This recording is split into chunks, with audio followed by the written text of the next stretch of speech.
Hello everyone good morning मोर आउ एक blog को आपण मानक वेलकम। तो सकाळु सकाळु मत आते आसिक उठेदेला तो मुझे टे खेलीदेली तो तापर मुझे आसिक ब्रेकफास्ट करी बाहरी गली बैंक जेहेतु आज आम बैंक कम थी आज भी मो हॉस्टल जापरिनी।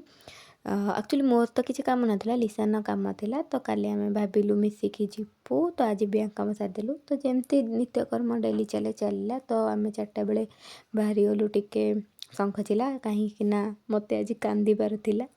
अरे कांदार थिला माने आगकू देखंतु वीडियो जानीपारे।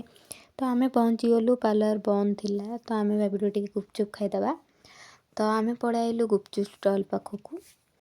तो आम 3 जन टिके गुपचुप खाईदेलु मु कहली आस टिके कैमेरा देखई दियो तो सेठू खाई आम पलैलु पार्लर कारण से आम कॉल करी कहले आस मु खोलिली। तो तापर आम आसिकी पार्लर मुझे कैप्चर करदेली तापर लिसाने आईब्रो सेप कला तापर मु कांदिबा स्टार्ट करदेली।